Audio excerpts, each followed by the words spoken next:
Tonight, I'm really excited to have Really Doe on. Thanks for coming in. I appreciate it. Thank you, man. I appreciate the invitation. Yeah. So tonight, definitely want to. I'm probably going to pepper you with a bunch of different questions here. I'm going to hit you with things about maybe the music industry. I'd love to hear about Grammy award-winning experience, your past, and I'd like to start something a little bit softer and something that's really intrigues me about music and music creation, music writing, which is that kind of that creative side of it. You know, that inspiration side. I kind of see inspiration personally is, you can have a cognitive thought of thinking about an inspired thought or creative thought, or some of it just comes from the heart, man. You're just drawn to it. Some of it's an instinctual belly, or you're in the moment. And I think when you create those states of flow, when it comes to writing the words or putting the music together, for that experience, what is that like for you? Do you have is it from all the different influences? Yeah, it is. All different influences. I may even see a visual that influences me, but not to mention the majority of it's from the heart. Yeah. And not only that, it can come from the heart. It can come from pain. I'm actually an emotional writer, and so I also write on top of music. So therefore, the music automatically says something to me, and I create words on top of that. I'm weird to the fact far as I can look at the clouds, and the clouds might form something to me, and I might want to create off that as well. I mean, I'm influenced off life. I'm influenced off wanting to change my friends' lives, my family life, and just art, period. That's cool, because there is that element, too. I was actually going to say is that there is an external element. People, I don't want to say people throw stuff at you, but there's different people, energies or their influence or what they say or what they're thinking too, and there is a reactionary sense in those environments, and then you're able to absorb it and create something beautiful on top of that, and pump it out, either if it's just a high energy, high end, or kind of a deep soulful type of situation. Now, are you kind of a methodical writer, or when you write songs, or is it really just a state of flow? Just a state of flow. I mean, it depends on what mood set I'm in. And that's why I touched on earlier about me being like an emotional writer, to the point where it's like I can be moody, I can feel heroic, I can feel, excited. I mean, you name it. It just depends on the music and what mood I'm in. Yeah. Do you have other influences too, like from other artists? I do. I'm most definitely influenced by the greats, the Jays, the Kanyes, the Nas's. I mean, all of the guys that I looked up to as a kid. Yeah. And it actually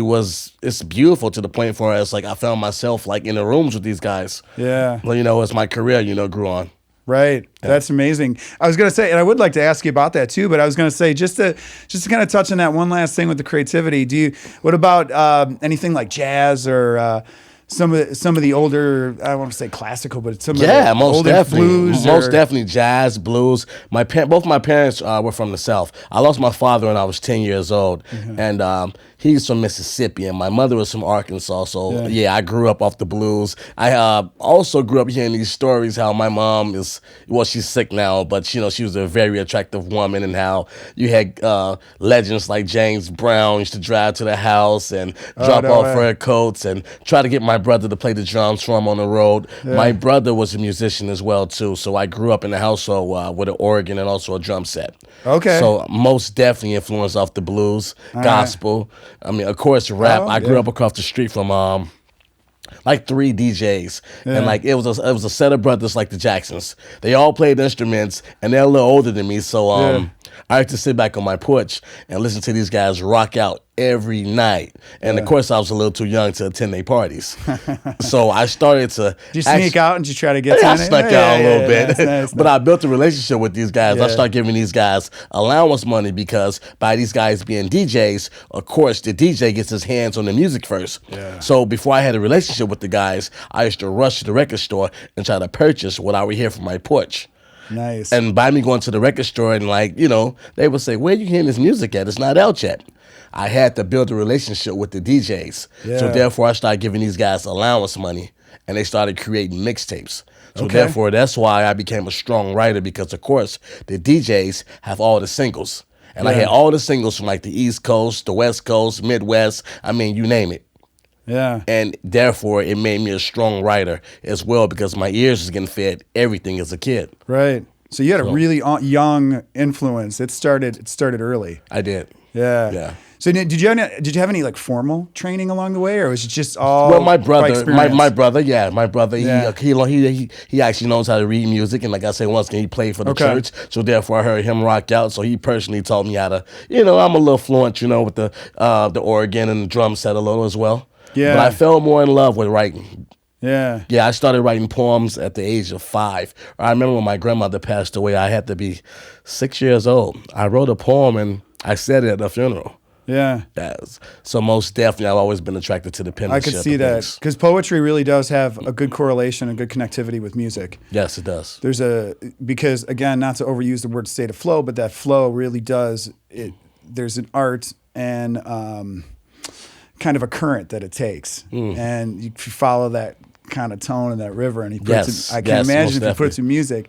I personally don't have that talent, so I've always respect that. I think that's so great. Then somebody can pull that together between the words, the music, and tell a story involved in that.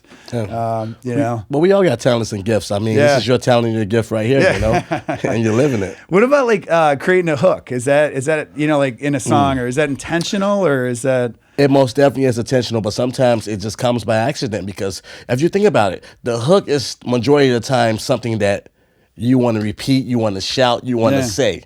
So it usually comes out naturally. Sure. Most of the time through conversation. Okay. Yeah, and that's how the majority of the hooks actually start. Yeah. And then okay. Just off basic conversation, like we're having basic conversation right now. Yeah. And we might say something kind of witty throughout our conversation. I might say, oh shit, that's it right there. That's it. And I'll create around that as well. Okay. Yeah. And then you're pulling that back through the course of it. Yes. Does it get, in a sense that like that, is it kind of cyclical where it kind of gets cycled through the song, and then you've got your... Yes, 100%. Yeah. Okay. And I've actually created this tactic, whereas I remember I used to sometimes catch like a writer's block. Okay, and I used to say to myself, like, yo, how do I get past this writer's block?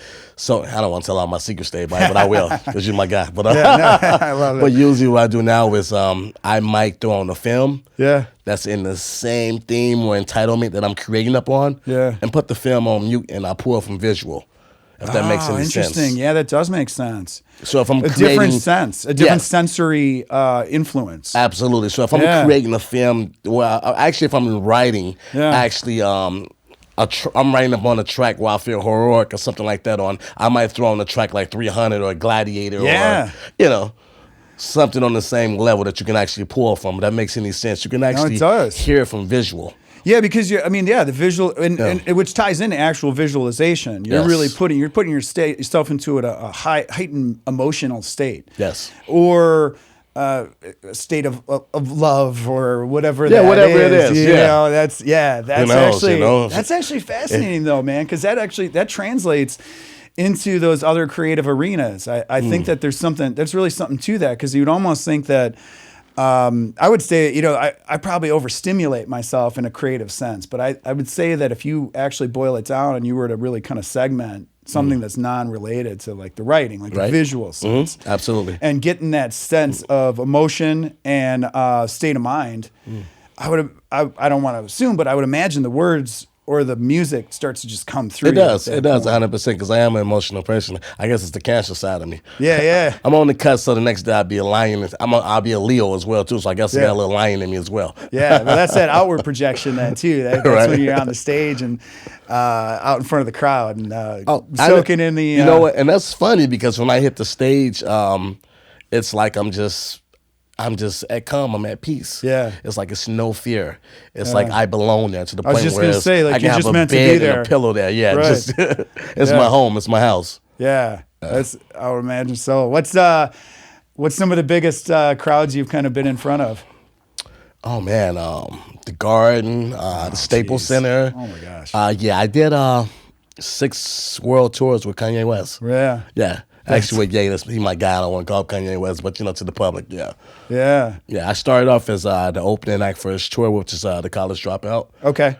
Yeah. So, what year was that, do you think? That was 2003, 2004. Okay. Yeah. All right.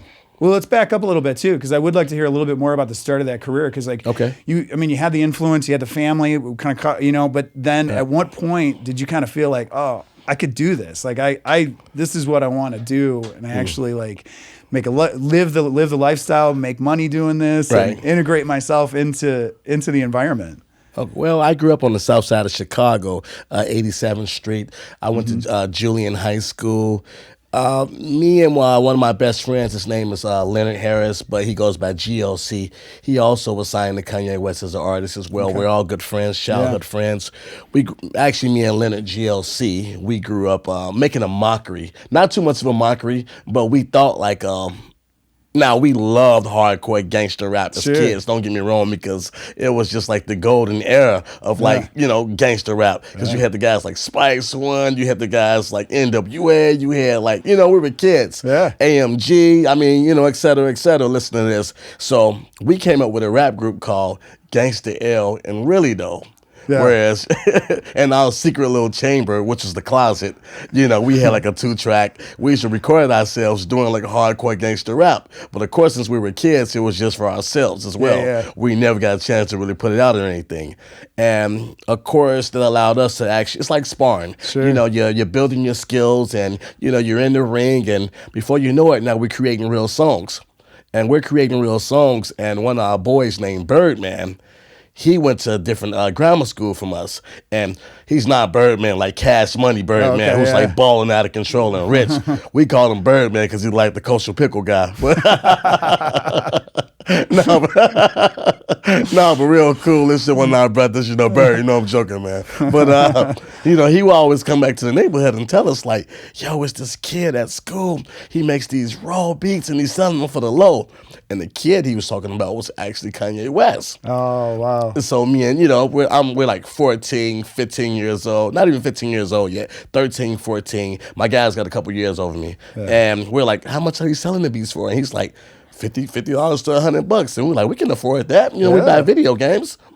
So anyway, we built a relationship with Kanye, due to the fact we were trying to purchase beats. He came over. And when he came over, we were kids. We did more than like purchase beats from him. We hit it off as friends. Yeah. So we started hanging out every day. We started going to the Taste of Chicago. Yeah. We all was into women. Yeah. So that was something we had in common, women and music, Sure, absolutely. Right. So we going to the Taste of Chicago. We macking girls. I mean, we were some young terrorists, man. We having sex, but at the same time, we stayed focused. Yeah. And I think that allowing Kanye to come into my life, it actually saved my life. Yeah. Because as a kid, I was telling you the block in the area I grew up on, it was like, I grew up in a gang. I grew up doing a lot of bad things as a kid. Not to say I did anything terrible to the point where I had a crazy record or anything on that level. I don't. But you were being taken care of, and from a higher perspective on that path. Absolutely, because I had lost my father at a young age, and I lost my father at a young age. I did the complete opposite of what he wanted me to do. I actually wanted to be a zoologist as a kid, if you can believe that. Way. Yeah, I probably had maybe 15, 20 like major reptiles growing up. Yeah. Oh, man. You actually grow out of that shit, though, when you start getting into women. And you come home and your house stinking. You're like, wait, what? That's the ferret cage. Don't worry about that. Those are the snapping turtles over there. Man. That's the pythons in the back. That's a different meaning if you ask her to come home to see your lizard. Facts, right? But yeah, we met Ye at the age of like 14, and just to see someone that was that inspired as a kid, man, the things it do to you. I mean, to touch on what you asked me, and so it kind of did he embody that was he just tapped in and toned into that. 100%, to the point where it pushed us and it gave us that drive to the point where we were like, we can make money off this. We're going to be successful. This is our dream. This is our passion. Let's get it. I mean, because, he came inside my bedroom. Of course, I had like records and musical instruments around. But I had like, typical boys like bedroom. I had like pictures of Ferraris on the wall, girls in bikinis. Yeah. And when I went to his house, it was like crates of records everywhere. That's how focused the guy was as a kid. And I was like, oh shit, I'm playing games. I need to turn it up to another level. So I most definitely say he inspired me and he gave me the push to say, we can make money off this. Let's do it. Right. This is a real thing. This is a real thing, Yeah. That's incredible. Because that, and in all honesty too, like not to be redundant, but that being guided and being, I believe that so much, man. Sometimes there's just something, there's a bigger force that can take care of us. It is 100% a bigger force. And, having those people surround you in your life, it could have been completely different direction. Yeah. In that sense. Yeah, 100%. I had guys in the area that I grew up in going to jail and dying. Yeah. Yeah. So of course that was a bigger force. Yeah. So now, taking that too, what was it? Was there like a first show, or was there a first step into the arena? Well, after that, or did you start recording? Well, we started recording, but it was a group that was created amongst our circle, which is called the Go Getters. We had a circle, and now it's to the point where we're popping up at the local bars, the local clubs, and of course we're too young to attend. Yeah, but we were actually that good as musicians. The guys were sneakers inside the clubs. Were they letting you just get up and go? Yeah, I had like a fake college ID. Yeah. And they was like, okay, as long as he's in college, he's cool. Right. And we would do this thing for us, we would take our mother's eyebrow pencil. Yeah. And we would draw us mustaches and beards That's and great. fade it in, bro. And to give us a little shadow. Oh man, that's awesome. That is awesome. Yeah, hilarious. we wanted it that bad, bro. Whereas we did the extreme. Yeah. Also, No ID, which also produced Common. We became, at first we were pesting him. Yeah. We found out where he lived, and we were pull up to his household, and he wouldn't let us in at first. Yeah. And we would just be out there every day. It's consistent. Yeah. Bro, teach us. Let us in. And eventually he ended up opening those doors one day. Yeah. I mean, of course, Kanye had dope production as well, too, So Kanye would always say, man, check out my beats. I want to get comments on these tracks. I want you to help me. I want you to mentor me. So he became a mentor to us as kids as well. He was already in the game. He grew up on 87, further east than we did. We grew up in the Gresham neighborhood. He kind of grew up, a little bit past Stony Island. Yeah, but yeah, bro, it was just so much inspiration for guys, bro, that's legends right now in the game. So exactly what you touched on before, that higher being, the higher force, most definitely was shining down on us as children. Yeah, just leading you into that environment. Exactly. That and then grew. You kind of obviously you were just out there. You're like, all right, we're just gonna perform. I don't care whoever lets us in, whoever gets us in. And then was there a first show that kind of felt like? I'm sure you performed, but was there that kind of first organized production level type of thing? Well, it felt we would always attend whatever major artist came inside the city. We bought tickets. We were on the front row, especially we were influenced off the Wu-Tang and Nas. So we dressed fresh too. We was kids walking around with $100 sweaters on and and polo jeans. I mean, everything was name brand with us. But we were doing local shows, and by us doing local shows, we knew it was real when management started approaching us. Guys wanted to get involved. And, so this would be the business of the music industry started. Okay, that started. But this is what inspired us as well when we saw other guys were interested in helping us. Yeah. And these guys right now, they're moguls, like Don Crawley, Don C. He has the Just Don line. Yeah. He has the RSVP stores. He just did so much for the All-Star hit Chicago. Yeah. I mean, he's worldwide, man. He's a mogul. And different, he's in merch. He's in every environment. He's in merchandise. He's in everything. Yeah. But he started off as road manager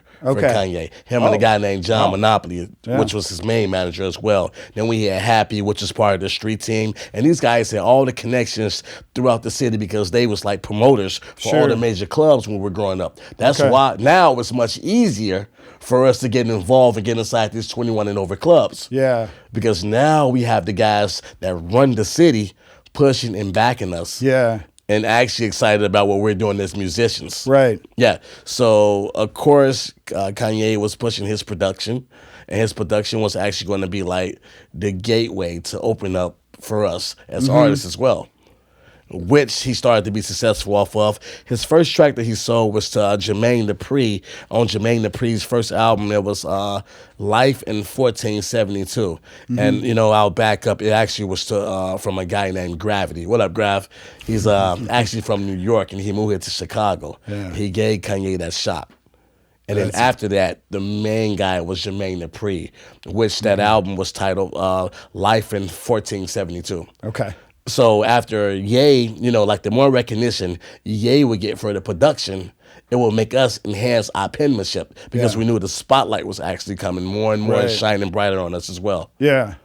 So. Do you think did that kind of open it up to be a little bit more creative, or do you feel like it maybe stifled or bottlenecked the process and did you kind of focus more on like the business and just being out there, or were you still kind of focused on the art of it too? Most definitely the art, and it made us more like creative because now we're like, okay, Kanye has production that's being played worldwide. Yeah. So now we're not even just thinking locally anymore. Okay. We're thinking like anything I create, I write. Yeah. It's for the world. So it probably breaks it open for you. Like, and now this cool management that we have that's helping like push us and getting us seen and putting us in like all these dope opportunities. Yeah. These guys know the program directors are like GCI. So now we're getting local airtime, which is a song called Oh, which is playing throughout their mix show.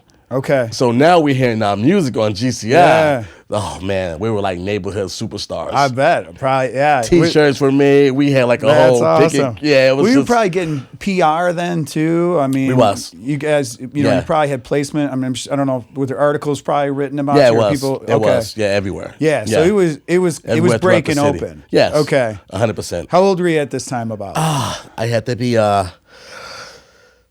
I was 16, 17. Okay. Yeah. But what's cool about this though too is that it's not like you were, I don't want to say overnight success. You were working on this for years. Yeah. It was just dedication. It didn't just pop open. You weren't like overnight Instagram fame, type of thing. It was a dedicated process to get to that point. Yeah, absolutely. And like I say, Kanye, he actually took notice of my penmanship at an early age because it was a collaboration album that we put out called World Record Holders. Mm-hmm. And I had written a verse for myself, and then it was so good. Plus, he was helping out as well, too, because he was, making money throughout the production, and he was like, yo, I'll buy that verse for you. You know what I'm saying? Awesome. And I'm like, say less. I'll write another one. It's yours. So that's kind of like where it all started from as well. Yeah. That's, so this was in the 90s? Yes. So, okay. Yes. So were there a lot of connections with New York and the West Coast and some of those productions, or was it really localized here in Chicago? A lot of it was localized in Chicago, but Kanye had more like the relationships with like different guys outside of the city. Yeah. Like for example, he was doing the Ghost production for like D-Doc, Derek Angeletti, which was one of the Puffy guys. Yeah. And that's sort of how guys are like, breaking into the industry as well as like ghost producers and ghost writers, et cetera, et cetera. Okay. So Kanye had the Ghost production, and D-Dot would like shop his beats to like other guys in the industry to try to get them on. It's something though that I always want to tell to a lot of kids. I remember when things wasn't going right for Kanye West. Yeah. And I remember him like flying to New York, and he came back to Chicago, and he was like, dude, I'm done. Yeah. I'm investing my money into real estate. Fuck this music shit. It's too stressful. It's over with. So therefore, when I talk to a lot of kids and I sit on panels or different things like that, I always tell them it was a point in time things weren't going right musically for Kanye West, and he never gave up. Yeah. You're going to have ups and downs. Yeah. That's so important. I don't care what you do. Yeah. You got to keep at it. You got to keep at it. Yeah. Yeah. So, explain to me too because I'm not from the music industry, obviously, but some of the ghostwriter type of what are those type of situations? What is that? Is that they're is it just what it sounds like? They're truly just writing lyrics, and are they writing it with like say a certain rapper or singer in mind, or is it just there's just kind of these lyrics and you kind of either resonate with it or don't? No. I mean, everything is way more professional and strategic, exactly as you would put it. As far as like its titles, its topics, I mean, it's just, everything has to be on point. Oh, so it's very curated 100%. In that sense. It is, 100%. Okay. Yeah, so you basically have to sit down and you have to focus. Like, for example, right now, Kanye has actually dipped off into religion real strong right now. He's Christian right now. Mm-hmm. So therefore, it's no profanity. And like, I'm moving forward like right now to 2019, 2020 right now. Yeah. I'm just giving you an example. In order for me to be involved in what he's doing right now, I had to educate myself from the Bible. Okay, yeah. There's no profanity. Sure. Everything has to be positive. And it has to relate to Christianity. Okay, so there needs to be these influences to be part of that, the label or the brand. The brand, everything that he's representing right now. Okay. Yeah.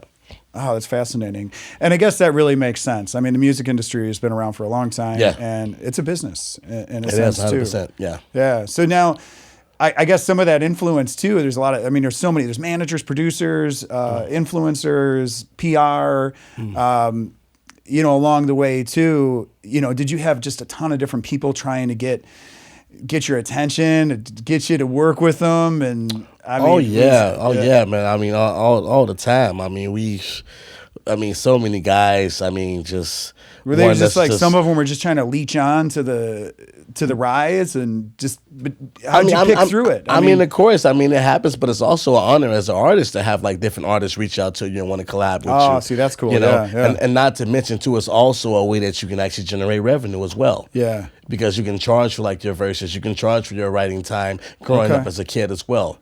You know, so it helped put a couple dollars inside the pockets, you know. Yeah. When guys start to like witness the talent and they say, you know what, can you come by my studio session and work with my artists? Like we had drug dealers that would come to us and say, man, can you come by my studio and work with my artists? I'll pay you guys by the hour. So, you know, it was different ways we made extra money on the side. So it's like, all that cross collaboration. And I've heard one thing. There was an ex-NBA player that I was talking to one time too, and he was saying that a lot of athletes actually want to be rappers, and a lot of rappers want to be athletes. Absolutely true. So I would imagine there's some, some athletes that wanted to kind of dive into the environment. Yeah, too, be part of that. 100%. I mean, if you look at today's world, you have Dwayne Wade just did a track 2 days ago with Rick Ross. That's amazing. Dame Lillard just dropped him and Shaq was battling back and forth like a couple months ago. That's and these are successful like athletes, man. Yeah, yeah. I could see that because I could see the draw. You know? And I could see the rappers want to be athletes. And there is that. Yeah, absolutely. Like after, especially being children. I mean, of course we grew up in the Jordan era, so therefore after like seeing Mike play ball, man, we would run straight to the court after that and hoop from sun up to sundown.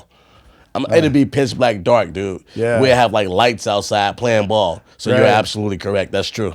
Yeah, that was MJ, Pippen, all the guys. All those that was guys, such a great time in Chicago. I remember I that hoop well. today, matter of fact. I love it. You know, and then I've got another question about like categorically too, though, because since that, as far as like the industry being kind of that business and curated, you know, hip hop. Well, you got R&B, hip hop, rap, and these categorical things. Do you hear about like in acting, people get kind of pigeonholed into certain categories? Do artists get kind of stuck in certain environments? Some artists do. That's because they're not open-minded. But for me, I always was a weird kid, whereas I listened to all genres of music. Yeah. I loved rock. And this is weird for me, a kid from the hood, the block, like playing rock. You know, some guys, sometimes my friends would come over, they used to be like, man, turn that shit off. Right. You know, and but my ears were always just open to good music. You could hear it. You could classical hear music. I can hear,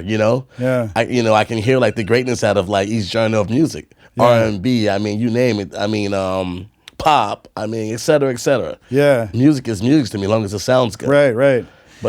And then I guess in that environment too, is it, how about like from the business standpoint, those categories, are they very segmented? I mean, do you have to fit almost certain criteria to be categorized in those environments, or?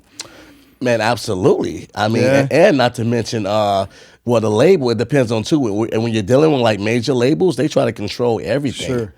I mean, you hear about, I mean, that's been over the past couple decades too. I mean, even back when, the whole thing with the Prince and changed his name and because he didn't want to be part of the label and the direction it was going. And I had a label one time telling me to start something with Lil Wayne. Yeah. Because I was putting out an album. Yeah. Like, just start something with Lil Wayne. Just say something about him now, and we're just going to make it go viral, and you're good, and you can take him. And I'm like, I don't even know Lil Wayne. Why would I say something bad about him? Right. But it's the label, it's the machine. Yeah, it's how they move.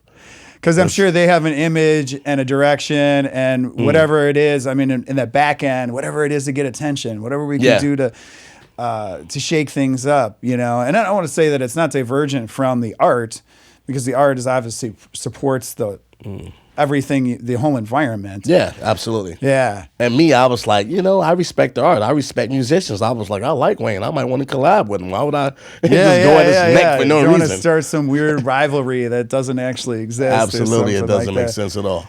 Yeah, I could see that. That's interesting. Yeah. So, and then as far as like, what are some of the things you're kind of working on now that you can you share? Or Yeah. I'm working on an EP right now. I'm actually working on my own label with my man Sunset Martinez. My man.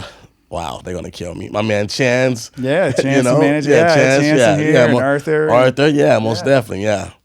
Yeah, that's awesome. So that's well, you know, and then as far as like, are you still performing, or are you still out there? I am still performing, most definitely. I actually kind of fell back and was doing more of like behind the scenes writing as well. Okay. You know, after I was doing tours with Kanye for us, like after the College Dropout, which was his first tour.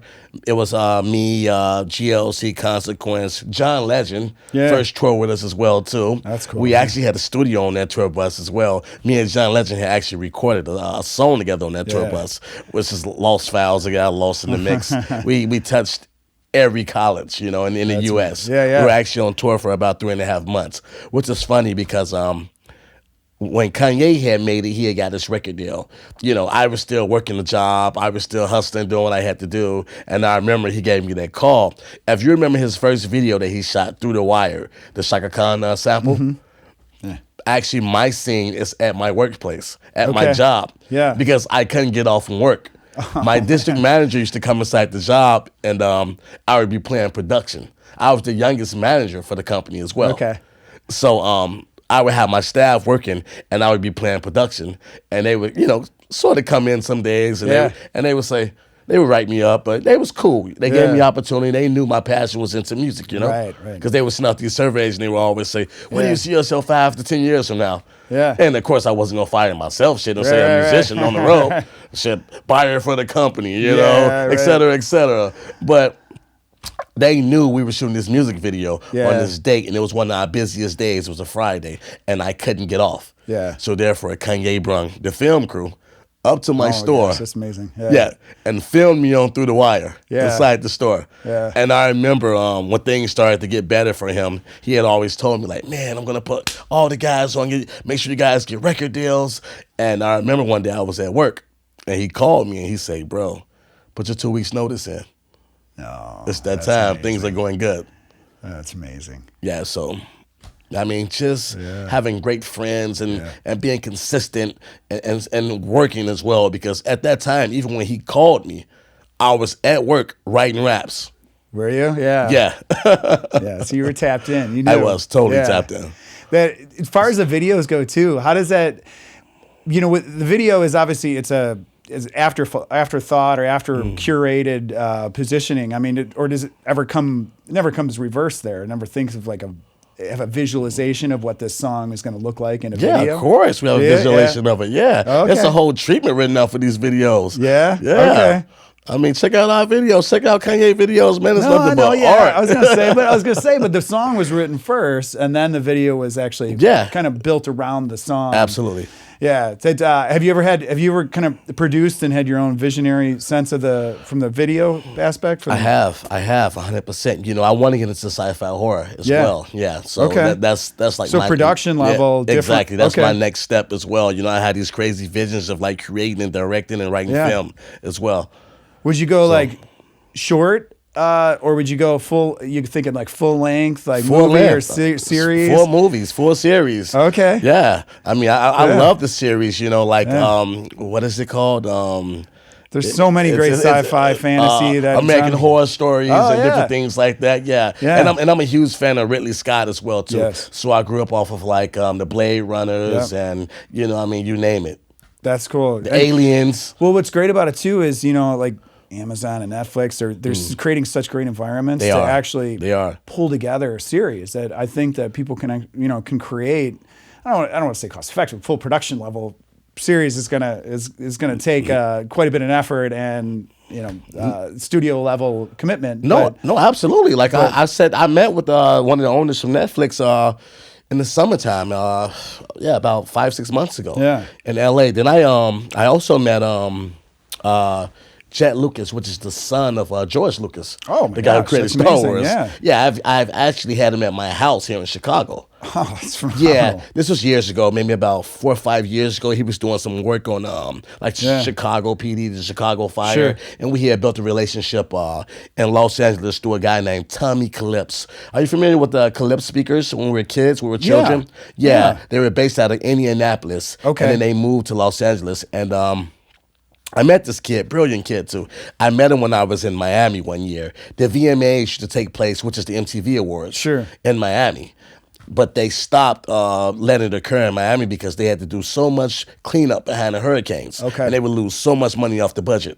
Yeah. Because, who wouldn't want it in Miami every year? Right. And this guy, Tommy Calypse, him and his company, they were actually throwing like a celeb party. Yeah. And me being just out networking and looking and always communicating with different artists, I'm just walking the strip one day by myself, and I kind of ventured off into this party. And this guy, Tommy Calypse, he actually knew who I was because at the current time, me, Nas, and Kanye had a song out called We Major. Yeah. And it was pretty hot, and everybody loves the song. And he was like, "Oh shit, it's dope! Right. What you doing? Just walking down, just come into the party, meet everybody. Yeah. Let me hook you up with this $5,000 radio set, and let's do business together." Amazing.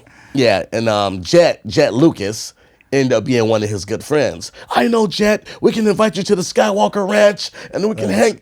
Yeah, it was just awesome, I love it. I can't wait to kind of hear about how that develops. I mean, that'd be really cool if you start doing some series or some shorts, or I don't know if it would start with some shorts, but the writing, I'm sure you've already got a lot of great ideas. Yeah, I got ideas as far as like developing characters and different things like that. It's always been a passion of mine, which is crazy, it's weird. Yeah. No, I think that's incredible because it doesn't just because the art form can come out in all different forms. It can come out in music and come out in writing or poetry, as you mentioned before too.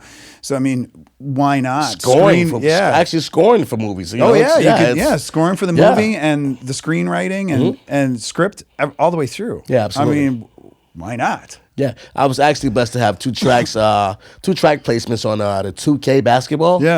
Yeah, which is pretty awesome as well. EA Sports does pretty well on sales when it comes to those things. Oh yeah. The video that arena, the video game arena. That's a huge environment. Yeah, it is. Yeah, and getting bigger too. You're not just in the console, actually in apps and all everything in between. Yes, everything now is more like handheld. It's on your phone now as well. Yeah, so I'm sure that environment on those games from those songs that are associated with it, I'm sure there's a big opportunity in that. Oh yeah, most definitely.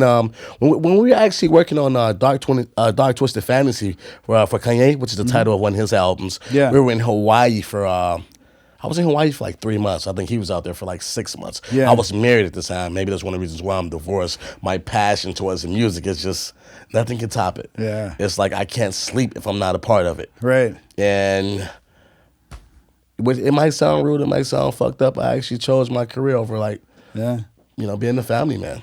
Yeah, working a regular job. I think that happens in highly successful and highly driven people. That there's truly a dedication that.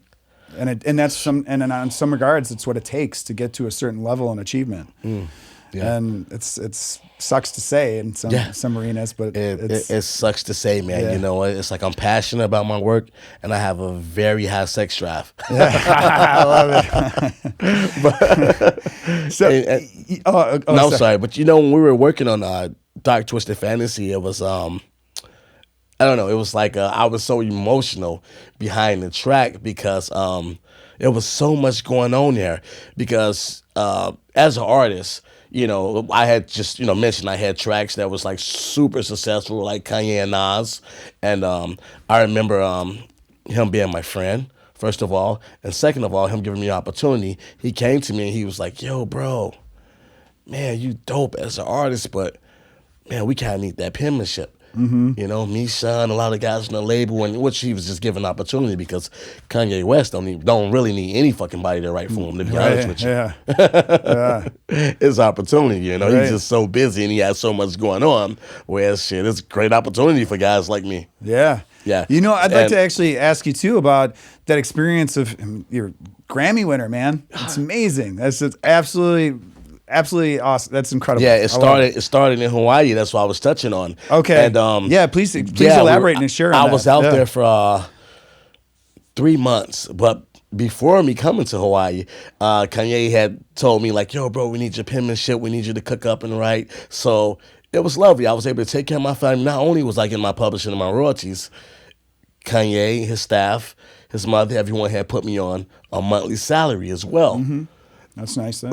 So now I'm on my way to Hawaii, and I received this email from his lawyer, not just me, but I'll say the whole crew. Mm-hmm. And that email had said, hey, you guys, we're moving in a different direction. We're going to take you guys off payroll. And I had just purchased this house in the burbs. You know, I'm married, you know what I'm saying, with a kid. Yeah. And I'm like, oh, shit. How I'm going to live? I'm living this life. I had just been on 3 major tours with him. You know, I'm walking around with a Jesus piece around my neck, a $30,000, $40,000 piece, you know. Yeah. And now I'm like, I have no more money. What am I going to do? And now I'm out in Hawaii and I'm creating. And I'm so emotional because this is in the back of my head where it's just like, I'm talking to him personally. I'm like, yo, bro, you really taking this off payroll? Yeah. Yeah. I'm like, man, just a little longer. Just give me like a couple more months to get to it. You know? Right, yeah. To get those survival areas just kind of covered and taken care of so you can focus on the art and focus on the creativity. And, you know, of course, you know, it was nothing to hurt us. He personally had some things going on as well too at that time, you know, that he didn't want to, you know, really talk about, you know. But he was like, man, bro, I can't right now at the time. So when I heard the music, with the song was called All of the Lights. So, you know, nothing was behind it, the drums or anything. It was just the music. When I heard it, I automatically was drawn to the song. It made me so emotional behind it. I just wanted to create to it as well. Yeah. And I had like a couple ideas, just word plays for him, you know, which started off to be the hook as well. Sure. And yeah, that's how I, you know, did my input. Yeah. So then it just kind of formed. It came out of you. It just came out of me. Yeah. And then, not to mention, I left Hawaii after 3 months. Yeah. And, you know, these guys were still there cooking and writing and creating. And now I'm hearing all these wonderful things of Rihanna's on it now. And, you know, and now I'm like, oh, let me fly back out, you know. And now this time, you never know. I was bouncing around with Kanye. Before that, prior to that, I was we were working on Late Registration. And I was bouncing around to with 3 different studios a day with him. For like 4 months straight, just creating.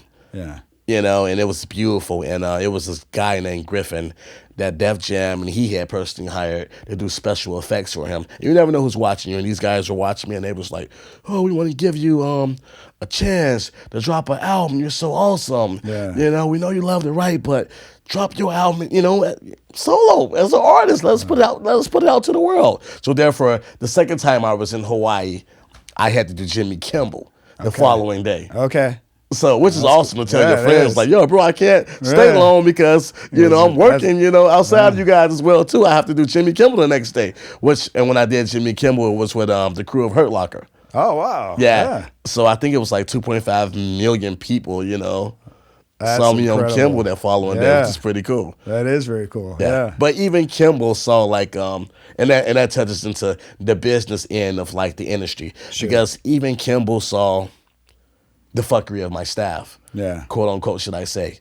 Because what he said to me was and I didn't know Jimmy Kimmel. We were shooting pool. First of all, he walked up to me and he said, hey, you know you're going live, right? I like you. He said, this is kind of a big deal. Don't fuck it up. Nice. And then he said, you're dealing with some assholes.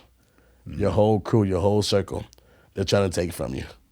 Oh, man. And I was just like, the fucking air was just let out of my balloon, you know? Because I'm trying to focus as an artist on creating, and now I'm like, oh, shit. I have a 2-album deal with these guys. Right. And I start to notice little things, you know, and I don't like to throw anyone's name out there, but, you know, because the opportunity...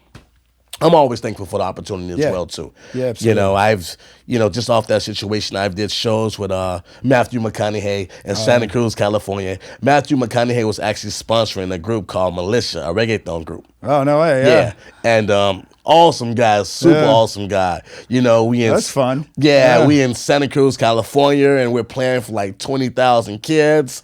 And, you know, we're going to the schools, we're signing autographs. Yeah. You know, I had just created this album, which I had wrote in 4 days. Oh my gosh, yeah. And the owner of the company, he wanted to take executive producer rights so bad. Yeah. Whereas he kind of shitted on my craft. And what I mean by that is the music wasn't ready. I wrote and recorded like 15, 16 songs in 4 days.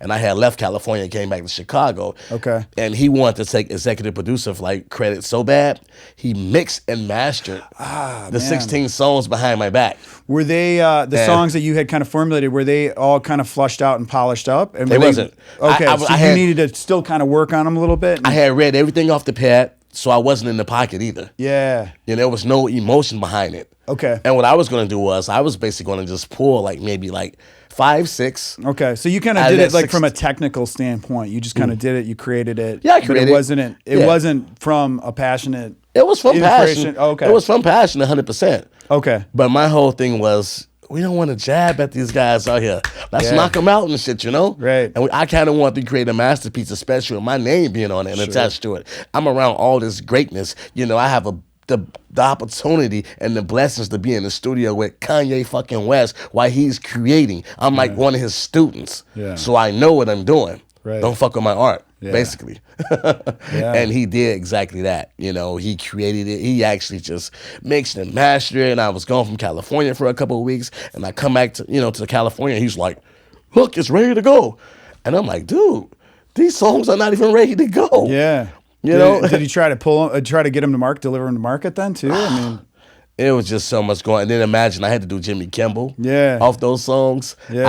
I did a small tour outside. I did like 5, 6 tours with Kanye. But now I'm loving the fact that my guys get to see me like being great without them as well. Right. You know, and just to have that feeling like, yo, bro, you see what I'm doing without your hand? Yeah. Man, it feels good, bro. Yeah. It means a lot too as well. It gives you like a total different like respect walking through the door. Yeah. Because he's not pressing all the buttons for you as well. Right. Man, so you've been so blessed with all these people too. Have you been able to kind of give some of that insight back to like, I don't want to say mentor somebody, but if you kind of been able to or inspire and work with people that are starting out in the industry? I do all the time. Yeah. I'm always giving back to kids, like up and coming kids. I speak at schools, music classes. Yeah. I mean, I took my Grammy. I was building a company with a private equity investor about 4 years ago, and his company was connected to a college out in Rolling Meadows, Illinois. Okay, yeah. And I took my Grammy and I put it inside his office because it was connected to a college. Okay. I actually want to inspire the kids that was walking through every day. Absolutely. Because for me, of course, it was doing me justice, me visualizing and seeing it, every day. But just to see the kids walk down the hall and visualize and touch a real Grammy, the things it did for them. Yeah. And let them know, like, this shit's in reach. You can get it. Yeah. If you can walk up and hold my Grammy, you can have your own. Absolutely. And that's the type of inspiration and passion I want to deliver to them as well. So you're still kind of active in that environment too. Yeah, 100%. I'm still active in every area as far as like writing and I mean you name it. Yeah. Yeah. I mean, you're a Renaissance man. You're even talking about full length movies and production. And, I most definitely want to get into the movie game. Yeah, that's really cool. That's cool. That's I just want to ask you too about that Grammy. I mean, when did you when you heard that you were either up for it or you won it, or I mean, you knew you were getting. Well, this is funny because I had been to the Grammys, I think 2 times before that. Mm-hmm. Actually, 3 times before that, and we won off Late Registration, which is we won 4 Grammys off that album. That's the album I basically was telling you about. I was with Kanye, bouncing around in 3 different studios like a day. And I had vocals on that album too, me, him, and Nas. We have a song called We Made You on that song as well too. But yeah, we won 4 Grammys on that one. But the All the Lights was completely different because the All the Lights, we wasn't there. I think Kanye had something going on with the Grammys. He didn't want to attend this year. So he didn't want to go. None of us went. That's how it is. We stand by our brother 100%. So I was at home and they're like, best rap song, All of the Lights. And I'm seeing, you know, of course, the writers, the producers, everyone who's involved, name is like flashing across the screen who was involved with the track. And they're like, winner. And I'm just like, oh, shit. Oh, man. I'm seeing, at the current time, I was sitting at home with my wife. Yeah. And, you know, she's drinking wine. I'm sipping on I think at the current time, I was drinking whiskey. Yeah. And I was just speechless, like, oh, my God. And especially when it came in the mail, you know, I just held it like a baby, you know? Absolutely. So, because that's so many years of dedication or decades. oh, at that man, point, it is, man. You have so many successful artists out here that's so rich, and they don't have Grammys. Yeah. Well, what's cool about you too is, it's not one and done, man. You're still going at it. I'm You're still evolving. Yes. You're still growing. Yes. Yeah. Yes, 100%. Still evolving, man. You know, within time, you know, you have to. Yeah. Yeah. That's and I do love that you give back. That's key, man. You got to kind of give. I don't want to say you have to give to get, but there is something there too. I mean, if you're part of the growth pattern is to give. And I educate, I mentor. I mean, you name it. Yeah. Because, and you know, it's like I know who has it and who doesn't. Right. Oh, I'm sure. Yeah, I bet you after all this time, you can see when somebody really absolutely has it. Because there is something to be said inherently has it, but if they have it and they also have that drive to continue to push, work, learn, you know, ever be the ever student, but I'm sure that really you can spot that. I can, because I'm still a student. Yeah. I'm still a student of like Kanye, you know? Yeah. Like I was just in his home where we were working in Calabasas and also Wyoming, you know, I look at how he moved like, man, my friend is so successful. I mean, as an artist, I mean, financially, but he never stops. Yeah. I mean, you're talking about somebody who's done it all, who can just explore the world and travel for the rest of his life if he wanted to. Yeah. But no, you wake up, it's 12 architects on deck. It's 5 tech guys over here. It's the president of Adidas right here. Yeah. Every day, he's up 8 a.m. See, that's beautiful. Like he's punching the clock. I mean, and so are you, man. Just you're creating to the end. You're gonna create to the end, no matter what. Exactly, because you know the type of push that gives me. Yeah. I'm like, damn, this nigga rich as hell. Yeah. I ain't got half his bread, so I can't let him out hustle me. What's going on?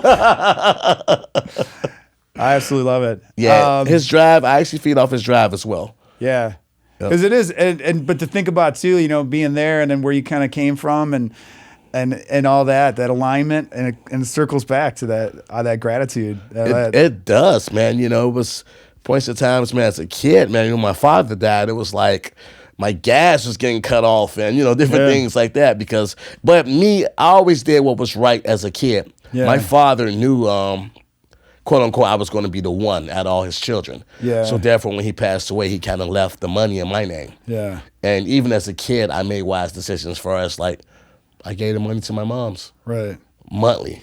Yeah. To pay the bills and keep things going. Right. Of course, I would take a little while to stay fresh, you know. Well, yeah, too, you know. You got to get out there. You got to have enough money for the face paint to get you into the underage bars. Right. I love it. Well, cool, man. Thank you so much for having me. Yeah, absolutely. This was a great experience. New EP coming, new label coming. Most definitely, guys. Check me out on Instagram, Really Dope Music. Facebook, Really D Williams. Twitter, Really Dope Shy. Thank you guys for having me. God bless. I love it. God bless. Yeah. Cool, man. That was awesome, dude. Thank you so man. much. I appreciate you. Did you guys get a pic of us too? You got some pics too.